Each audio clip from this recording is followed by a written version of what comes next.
This is solo P1. This is solo P1. This is the Austrian Grand Prix qualifying. Or is it qualifying? What is it? Just put that in there. Didn't even know what it was, that's why I just put it in there. Qualifying sprint race. Sprint race is probably tomorrow. Whatever. But we are joined today. Before I introduce him, let me just turn this music down. Right. Max is not getting no penalty. Not gonna happen, guys. Girls. Max is not getting a penalty. We know why he's not getting a penalty. So I don't know why people was looking on the internet and thinking, oh, Max is gonna get a penalty. Max is gonna get a penalty. Listen, Max ain't getting no penalty, man. We know how the penalty thing goes since 2021. There's no penalty. No penalty. The only penalty, he'll probably get a penalty.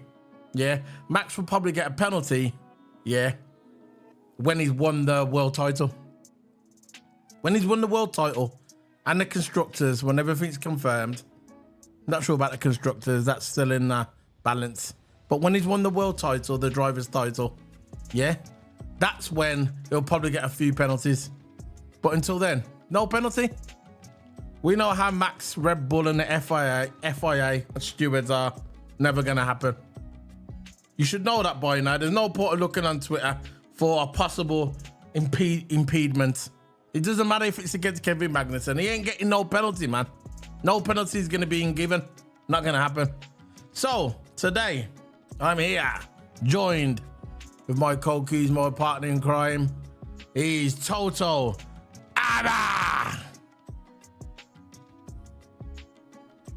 Toto, there you go. Toto Hammer. I was just saying to the people, whoever's watching this video, if you're gonna watch it on the rerun, Max ain't getting no penalty, man. It's never gonna happen.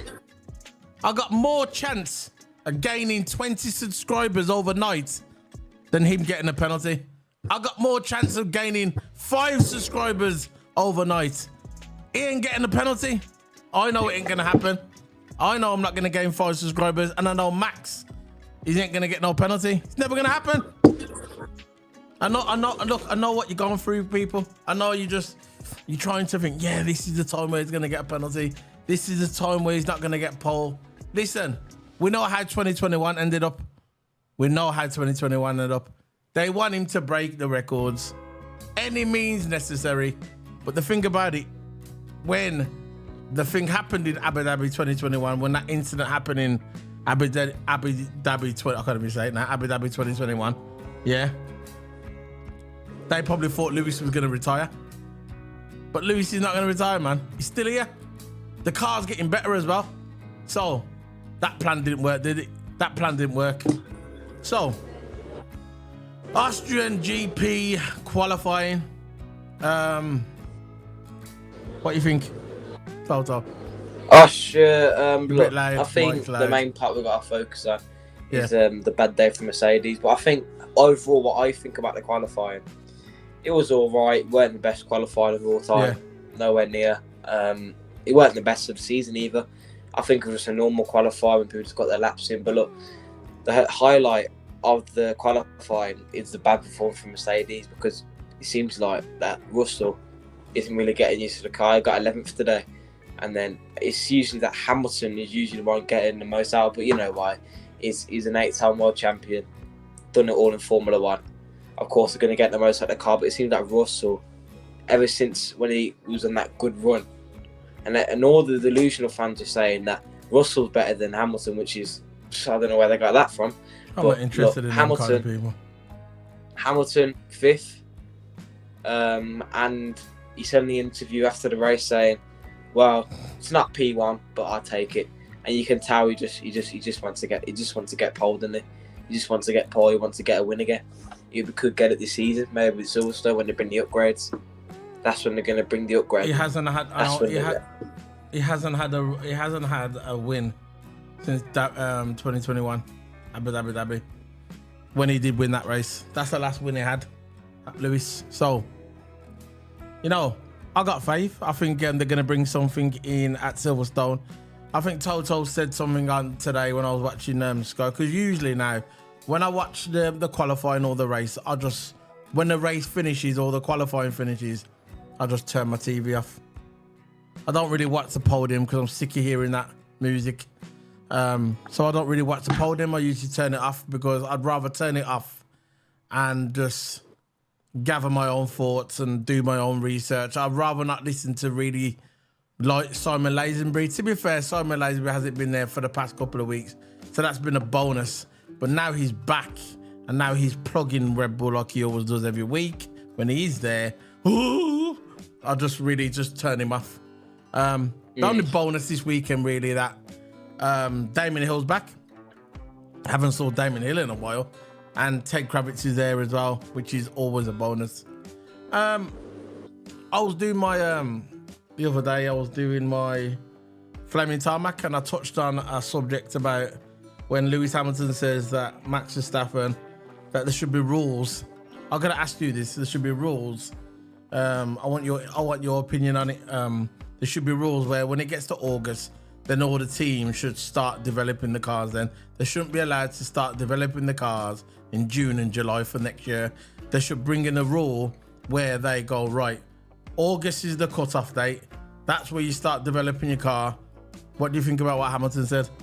Yeah, but you have got a point, and they have got a point on that one, because usually people start developing the car very, very early. Yeah. Then they're be good for next season sometime, but if the relegation suit them.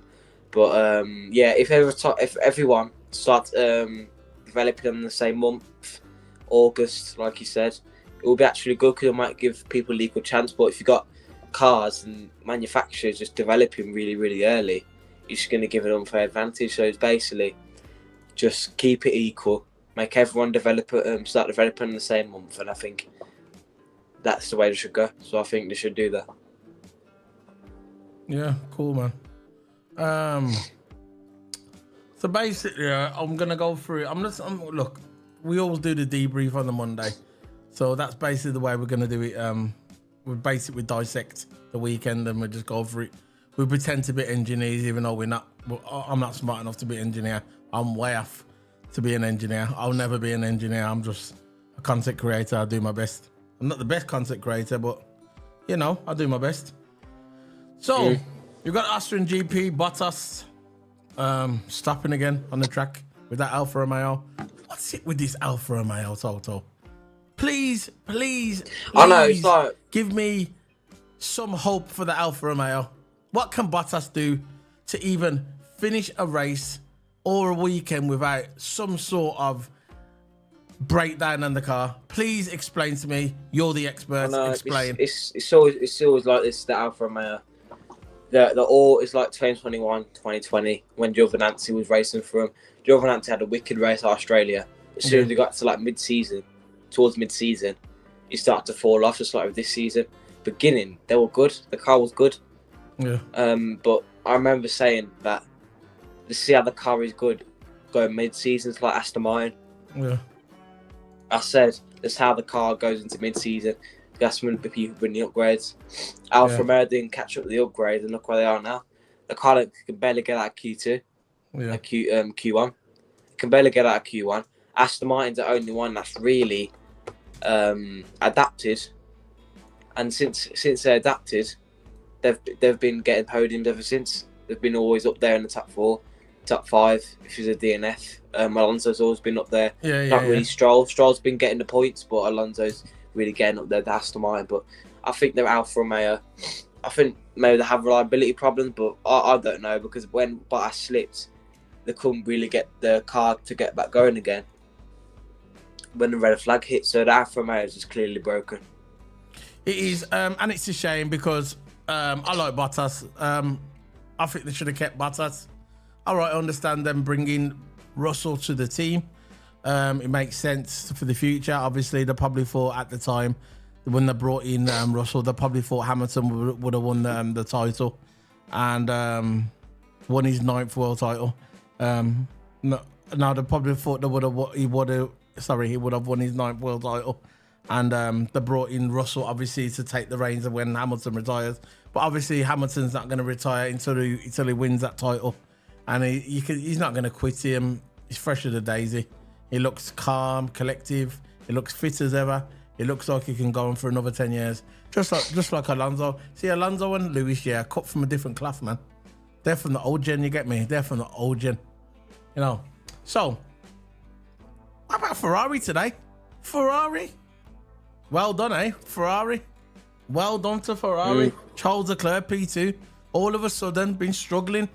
This is what I mean. That's track dependent, man. Hey, the thing about with Ferrari, yeah, they always do good at Silverstone and Austria. Last year, they could have got a 1 and 2, but what made Ferrari, it was the strategy, and obviously, I think he broke down. His car was on fire, Carlos Sainz last year.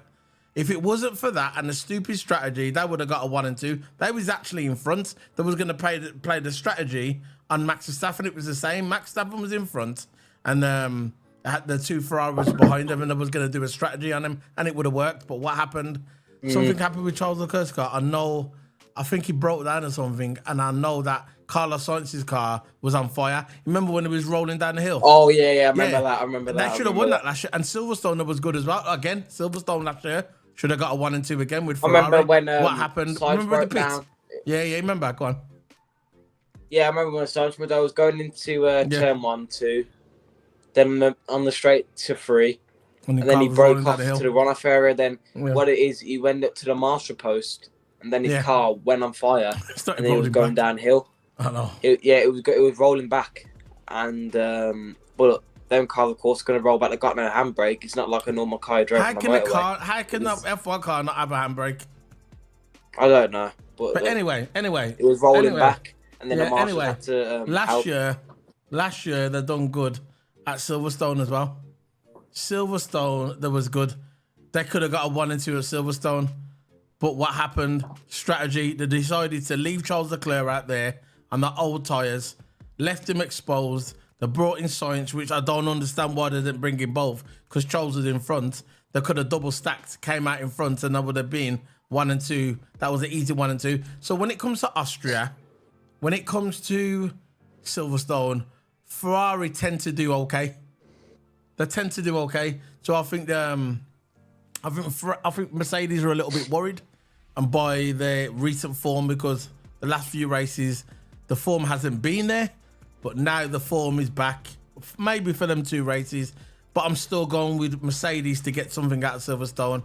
I think they're going to bring a rocket to Silverstone. They got all the upgrades coming to Silverstone, more upgrades, and I think it's going to be they're going to be impressed. I don't think they had any expectations at this track. Mercedes had never really done good here, not historically, not really. They've won the other race, but this is not really one of their favorite tracks. Not like Silverstone, not like Hungary, not like Canada. Historically, this track, the Red Bull, let's face it, the Red Bull car owns this track, and they do good here, the Red Bull. So I'm looking at, as the qualifying is going on, and Charles Leclerc just missing out on pole. Do you think there was any chance that Charles Leclerc could have got pole? Because I know he lost a bit of time in the first sector. Of course, because I think he aced the first sector, and then he was a little bit down the green on sector 2. Sector 2, he got a green, but then sector 3, when he was going into the last turn, going into one of the last turns, the last turn before the turn before the main straight, and it's the turn before the main straight turn when you're about to go on the main straight, and then Leclerc was about to turn in, but then I think his front just went out a bit. It looked a bit stiff to me, you know, when he spinned out and when he slipped out. Yeah, he slipped out. The car just looked at the end, the last sector when his car, it looked a bit stiff. Yeah. The reason why it looked stiff, man. You know the reason why it looked stiff though, don't you? You know why he looked stiff at the end of the car? Why do you think he stiffened up the front? Why do you think he stiffened up the front? Why do you think he done it? To give more rear grip. No. He done it because he didn't want to get the track thing. He didn't want to go over the line because everybody got track limits. The track limits. So that was his last. So he was on for a good. He thought to himself, maybe this is a pole lap, and it looked like the pole lap. But at the end, he kind of stiffened up the front car, the front nose, and when the nose stiffened went off a bit. He didn't go off. He'd done that, so we didn't go off because usually what happened is when the car gets to that sector, they kind of come out a bit wide, use a bit of the run-off area, and then take it down on the straight. But what Charles Leclerc done, because he didn't want to get no track limits, he stiffened up his car like that. He stiffened it up, and he didn't want to like go around like this. Look, he didn't want to go like this. He didn't want to go around like that. So he just went quick and stiff, and I think he lost a bit of time there. I hope I'm making sense, but that's what he did. He stiffened it up. Usually, it would go around a bit wider, but obviously, he didn't want to get the track limits because everybody was getting warnings. Everybody was. I know, you know that corner as well. I think it needs to be winding up a bit. The car's a big end of the day, and I think it just needs to be winding up because, like Perez at one time, Big up Stefano. Go for a lap, went for a fast lap, yeah, and he went up to second. Perez, you know what happened? His lap got deleted for this for his race. Second time in a row. His lap got deleted. I'm glad you brought that up. allowed Hamilton to go into I'm glad you fourth brought that up. then. But then Perez did another lap. I'm glad you brought that up. What do you think about that Perez thing? What do you think's going on with Perez? Didn't he make it? Yeah, he did got out on Q2, carried the deleted time, then he sent on a radio saying that can I go again? I'm sure it was an old radio message, but what do you think of it though?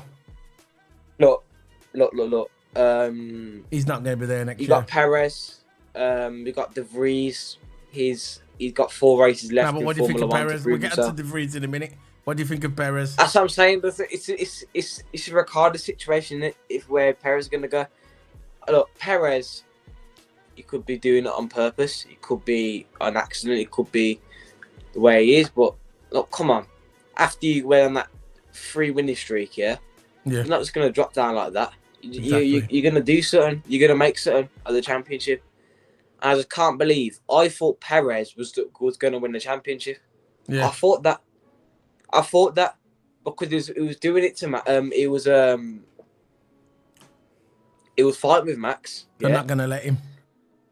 And but look, it said look who's running the team: Helmut Marko, Wheatley, and Horner. They don't care. All they care. What more can you get? What more can you get? All they care, right? All they care is about Perez just doing enough just to get second or third. They don't want it. They do not want Perez. They don't want Perez to get first. They don't get. Look, Max is their golden boy. They don't care about showing it. They'll come out.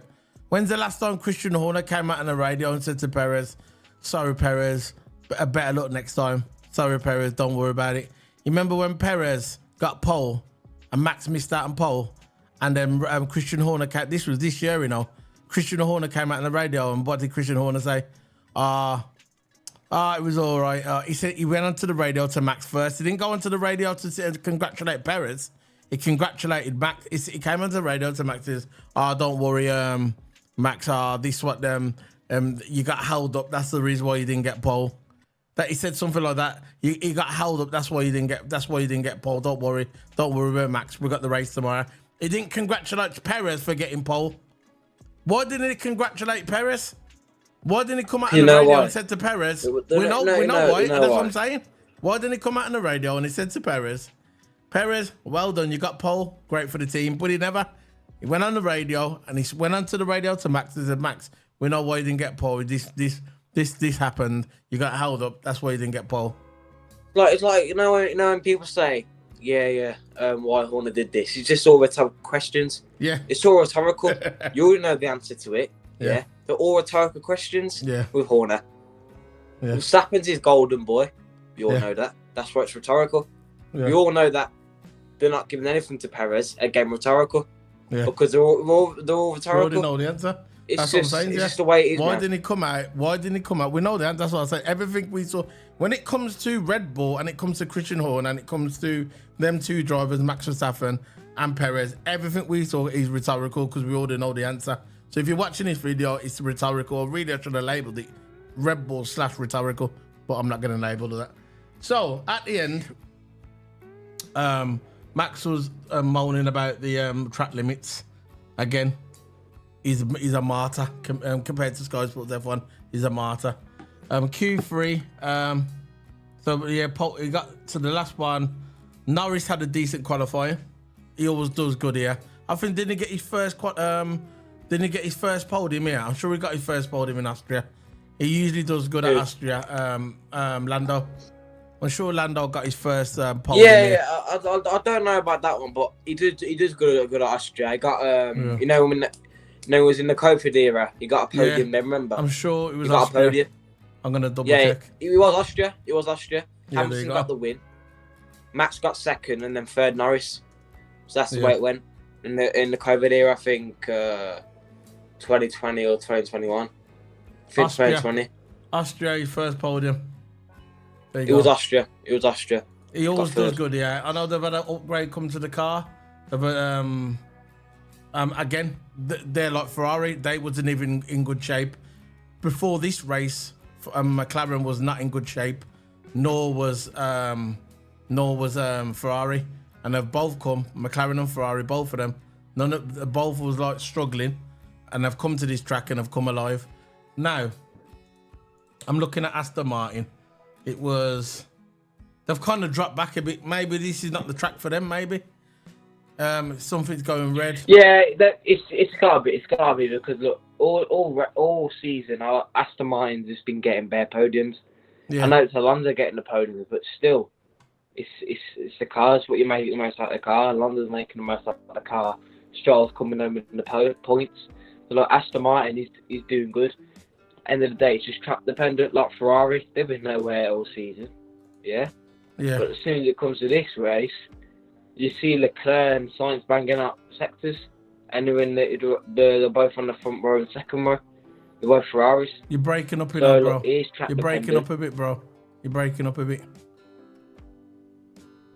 You went a bit. Now, because I think my internet dropped a bit, and then try it now. It might get better in a minute. Anyway, I'm going to do the final positions of the race, of the qualifying here. At the beginning, I thought it was the race. I put up their race. That's a change to the qualifying and get mixed up again because it's sprint weekend. I do like the sprint weekend now because today everything's happening. We could have just watched the practice 1 and practice 2. That's it. But now we've got 1 practice and then we've got a race. I'm in the qualifying. Brilliant. Tomorrow, got a standalone race. That's going to be entertaining to watch. And Money in the Bank tomorrow. Yeah, Money in the Bank tomorrow as well, which I've just had someone in the chat room. Big up in the chat room. Stefano Michael Corleone, LFC fan. He just says, I'm not a Formula 1 guy, but respect to you, Donnies. Just popped in to say hi. WWE, however, will tune into your review. So he's going to tune in for the WWE one. Yeah. So I'm going to do the final standings for Sunday's grid. And this is for Sunday's grid. Max Verstappen, 1. Charles Leclerc, 2. 3, Carlos Sainz. 4th, Lando Norris. 5th place, Lewis Hamilton. 6th place, Lance Stroll. 7th place, Alonso. 8th place, Hockenberg. Good position for Hockenberg. That was 8th place. 9th place, Gasly. 10th place, Albon. 11th place, George Russell. 12th place, Esteban Ocon. Piastri, P13. Bottas 14th, Perez 15th, Sonoda 16th, Yu Zhou 17th, and 18th, Logan Sargent, Kevin Magnussen 19th, and Nick De Vries plumb last. Now, I got the camera back on, bro. Anyway, I've got to admit, I think that Nick De Vries, his days are numbered in Formula 1. I know he's got till the summer break before he pulls his arm out of his whatever the saying is, before he starts making ground. He needs to start making ground in that car. And if he's not, they're going to release him by the summer. Now, I've got this little feeling. I don't know nothing. I'm not going to put a rumor out there. I'm just going to give you my personal opinion. This is what I think. I think that if Nick De Vries gets released, which he will do, in my opinion, he's not going to make up no ground. Look, they said to him today, look, if it's summer break, there's only a few more races left of the summer break. Horner was talking about it as well in the interview. Yeah, they got Silverstone. After this one, we've got Silverstone. Then we've got a week off, and then we've got Hungary. Now we've got Spa, right? Because usually we have Hungary, then we have the summer break, but they're doing it different this year. I think it's gonna be Austria, Silverstone. Then we've got a week off. Then it's gonna be Spa, maybe Hungary. I don't know, just before summer break. He's not gonna make no ground up, and if he doesn't make no ground up, I've got this feeling that when he does get replaced, because he will get replaced this season at summer break, I think the replacement is going to be Daniel Ricciardo. I've just got this little feeling that they're going to bring Ricciardo because I keep hearing things. I know, man. Look, I keep hearing things. Oh, Daniel Ricciardo's ready to come back. Daniel Ricciardo's ready to come back. That's what I keep hearing. Now I'm thinking to myself, and when I heard that the other day, and today that breaking, and see they made it public as well. It's not like they hid it, you know. They come out and said, "Listen, De Vries, if you're not making no ground, if you're making no ground up by the summer break, you're gone." And the public went out and said it. So that puts more pressure on Nick De Vries as well. And Nick De Vries, he was a bit cocky, you know what I mean? In the Netflix series, remember, Drive to Survive. He was cocky, and that's what made him worse. Yeah, it was cocky. Yeah, thought it could go in a team. Had Tsunoda over, and I was thinking, look, I got more respect for Tsunoda now. He stepped up. Yeah, he stepped up. He stepped up now. When Gasly left, he was crying because he was close mate. Yeah. But now he's stepped up. He's grew a pair, and now he's got better. He's got better now. He's giving it to Nick De Vries. Nick De Vries F2 world champion, but at the end of the day, it's not F2. It's Formula One. Different concept, like Latifi. He was good in F2. As soon as he came into F1, what happened? Yeah. Nothing. Released. So something like that. Put Latifi an example for F2. Good in F2, went Formula One, rubbish. Like Joe Nancy, good in F2, F1, nowhere. Yeah. He's reserve driver for Ferrari, but you know. Someone just passed away. They put it on the website 2 hours ago. Formula One, RIP. I am saddened to hear that the news. I'll put it right. I'll bring it around here. It says I'm saddened. I'm Bob Fernley. He's got Alpha. He's got a finger tap on like Alpine. Looks like an Alpine. I am saddened to hear that the news that Bob Fernley has passed away. He was such an important part of Formula One, and his love and passion for the sport will live forever.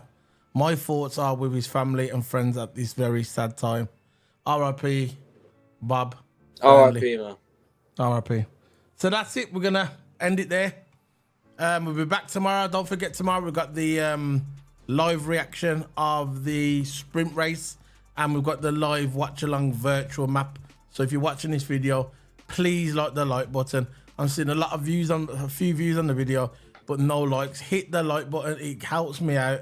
It helps the channel out, and it gets the videos out in the algorithm. It's so essential. If you're not obligated, you can always buy the coffee that goes towards the channel. You got the links there below for our channels. There's our Twitter. There's scan the 2 QR codes. That opens all my socials and podcasts and everything. And there's Toto Hammers there as well. Big up, Toto. See you tomorrow. Love you guys. Love you girls. Yeah.